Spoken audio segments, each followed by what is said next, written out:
viability of that metapopulation than this previous example. So where we put the road in the landscape matters. In terms of the barrier effect, if the road goes through the middle of a really large patch of forest and the size of the population on each side is large, on each side of the road is large enough, then each of those two sides of the road will remain viable if the size of those populations are big enough. Not that I'm advocating putting roads through the middle of large patches. Some other effects, there's loss and degradation of habitat due to things like pollution, weed invasion. Other indirect effects include changes to the vocal communication of birds and frogs and other species that communicate vocally. So maybe I think it's a poster out the back for birds looking at changes in the frequency of their calls in relation to traffic noise. And that has impacts on their ability to talk to each other, to attract their mates, and to alert each other if there's predators nearby.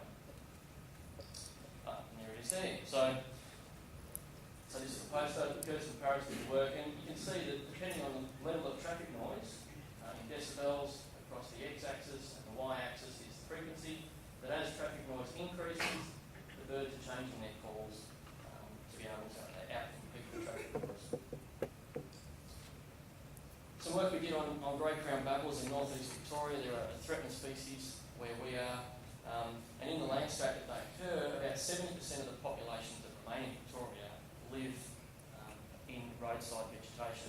And we're interested to try and get a bit of a handle on why the populations are continuing to decline and try and look at, is it related to mortality, or is it barrier effects, is it traffic noise? So we did a little bit of some survey work, and we found that there's a strong, significant relationship between average traffic volume along the roadsides where they're living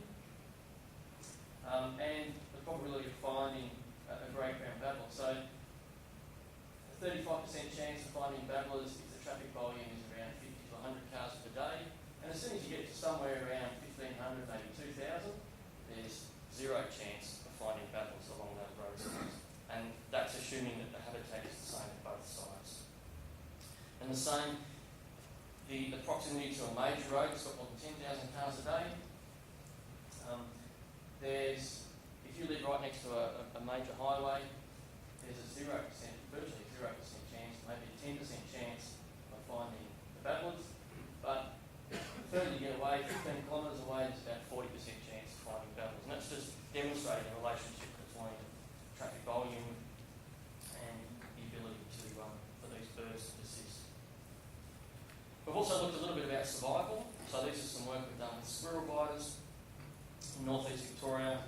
We've got the Hume Freeway running along here, and we've surveyed animals at sites adjacent to the highway, and we've also surveyed animals at what we call control sites further away, and the only difference between the two sites is traffic volume.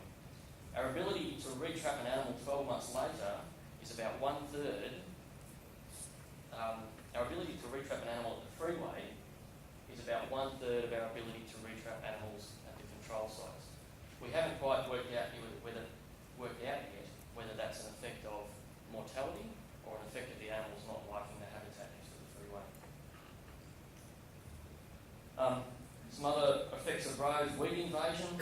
There's some really neat studies that have taken seeds from the bottom of cars from Canberra, Kakadu and Germany, and the number of seedlings and the number of species that they find once they've germinated them are just staggering. And this again will have an impact on the animals living in those roadside habitats. Conduits for movement, so roads and power line easements allow animals to move along them, as well as potentially being a barrier for animals to move across. So when we think about the road, it's not just about barriers going across, but they also have effects of funneling animals along them. This may increase access by feral predators. It can be direct transportation, like frogs hitching a ride with bananas from Queensland to Melbourne. Pipes are also easy conduits when you're trying to walk through the snow. The other thing that we rarely think about is how roads, the subsequent effect of roads once they're built on a range of other things in relation to increased access for people. That's great if you're a local tribal community and you need to access bushmeat supplies, either to sell or to eat. There's also increased access by tourism for tourists, and there's also this relationship that development always follows road construction. A study that Nick Williams conducted in Melbourne looked at the difference or the loss of grassland between 1986 and 2000. So the light-coloured green is what was there pre-European, the dark green is what was there in 86, and the red, which comes now, is what was lost between 1986 and 2000. And that's directly related to the proximity of that grassland to a major highway. So to demonstrate, the probability of a patch of grassland being destroyed, which is this blue line, is almost 1, or maybe 90%, 80%, if that patch of grassland is within 1 kilometre of a major highway. And it's basically development for industry and housing. So those 4 categories of species, the 4 responses that they show, species will either avoid the road surface, they will avoid traffic emissions and disturbance, they will avoid vehicles, or they're attracted to the road surface. And when I talk about avoid, it's not just avoid or not avoid, but there's generally a continuum. So some of them avoid it a lot, some of them avoid it a little bit. Rarely a single response, it's usually a combination of some of those.